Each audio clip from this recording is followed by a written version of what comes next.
നമ്മൾ നിത്യജീവിതത്തിൽ കാണുന്ന ഏഞ്ചൽ നമ്പേഴ്സ് യൂണിവേഴ്സ് നമ്മളോട് പറയുന്ന നമ്മുടെ കാര്യങ്ങൾ അല്ലെങ്കിൽ നമ്മുടെ പ്രാർത്ഥന കേൾക്കുന്നുണ്ടെന്നും നമ്മൾ ആഗ്രഹിക്കുന്ന കാര്യങ്ങൾ നമ്മളിലേക്ക് എത്തുന്നു എന്നുള്ളതിൻ്റെയും ഒരു തെളിവാണ് നമ്മൾ നിത്യജീവിതത്തിൽ ഏഞ്ചൽ നമ്പേഴ്സ് കാണുക എന്നുള്ളത്.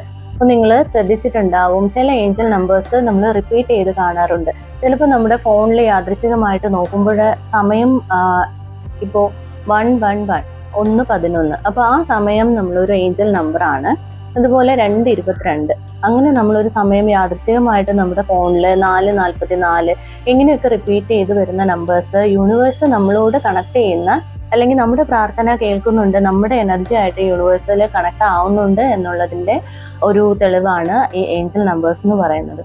അപ്പോൾ നിങ്ങൾ ഇനി മനഃപൂർവ്വം അല്ലാതെ നമ്മൾ ഈ നമ്പേഴ്സ് കാണാൻ വേണ്ടിയിട്ട് മനഃപൂർവ്വം നോക്കാതെ നമ്മൾ യാത്രയിലൊക്കെ പോകുമ്പോൾ യാദൃശ്ചികമായിട്ട് ചില വാഹനങ്ങളിലൊക്കെ നമ്മൾ ഈ ഏഞ്ചൽ നമ്പേഴ്സ് കാണാറുണ്ട്, അല്ലെങ്കിൽ ചില ബോർഡിലൊക്കെ എഴുതി വെച്ചേക്കുന്ന നമ്പേഴ്സ്. ഇങ്ങനെയൊക്കെയാണ് നമുക്ക് ഈ ഏഞ്ചൽ നമ്പേഴ്സ് നമ്മുടെ നിത്യജീവിതത്തിൽ നമ്മുടെ മുന്നിലേക്ക് എത്തുക. അപ്പോൾ തീർച്ചയായിട്ടും ഈ ഏഞ്ചൽ നമ്പേഴ്സ് എന്ന് പറയുന്നത് നമ്മളോട് യൂണിവേഴ്സ് കണക്ട് ആവുന്നതിനുള്ള നമ്പേഴ്സ് ആണ്. അപ്പോൾ അത് തീർച്ചയായിട്ടും നിങ്ങളുടെ പ്രാർത്ഥന കേൾക്കുന്നു എന്നുള്ളതിൻ്റെ ഏഞ്ചൽ നമ്പേഴ്സ്